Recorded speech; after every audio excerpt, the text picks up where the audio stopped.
اگر آپ کسی پرسکون جگہ پہ بیٹھے ہوں اور اچانک آپ کے کان میں ایک باریک سیٹی یا بنبناہٹ گونجنے لگے تو اسے معمولی نہ سمجھیں۔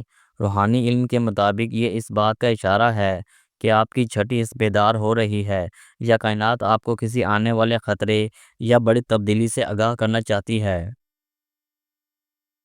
کبھی کبھار آئینہ دیکھتے وقت انسان کو محسوس ہوتا ہے کہ سامنے کھڑا شخص وہ خود نہیں بلکہ کوئی اور ہے۔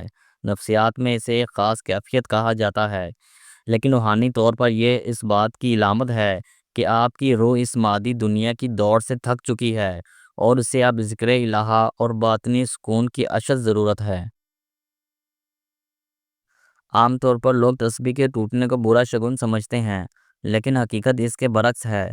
قدیم روایت ہے کہ جب تسبیح کے دانے بکھر جائیں تو سمجھ لیں کہ آپ پر آنے والی کوئی بہت بڑی بلا یا کوئی پوشیدہ دشمن کا وار ٹل گیا ہے، اور اب آپ کی زندگی کا ایک نیا اور بہتر باب شروع ہونے والا ہے۔ اگر گلی کا کوئی انجانا کتا یا بلی بلا وجہ آپ کے قریب آ کر بیٹھ جائے یا آپ کا پیچھا کرے تو یہ آپ کے اندر موجود مثبت توانائی کی نشانی ہے۔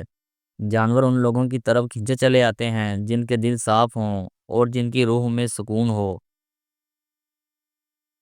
کیا کبھی ایسا ہوا ہے کہ رات کے پچھلے پہر جب سب سو رہے ہوں آپ کا دل بغیر کسی وجہ کے خوشی سے بھر جائے؟ یہ اس بات کا اشارہ ہے کہ اس وقت آسمانوں پر آپ کا ذکر خیر ہو رہا ہے، یا قدرت نے آپ کے حق میں کوئی ایسا فیصلہ کر لیا ہے جس کا صلہ آپ کو جلد ملنے والا ہے۔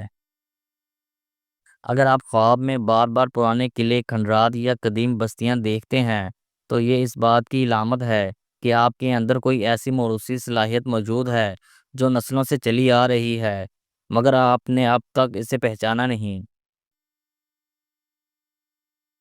اگر آپ کو ہر جگہ ایک ہی نمبر جیسے 111، 333 یا کوئی اور خاص انسان نظر آنے لگے، چاہے وہ گھڑی ہو، گاڑی کی نمبر پلیٹ ہو یا موبائل، تو سمجھ لیں کہ آپ کا وقت بدلنے والا ہے۔ یہ نمبر آپ کو یاد دلاتا ہے کہ آپ اکیلے نہیں ہیں، قدرت آپ کے ساتھ ہے۔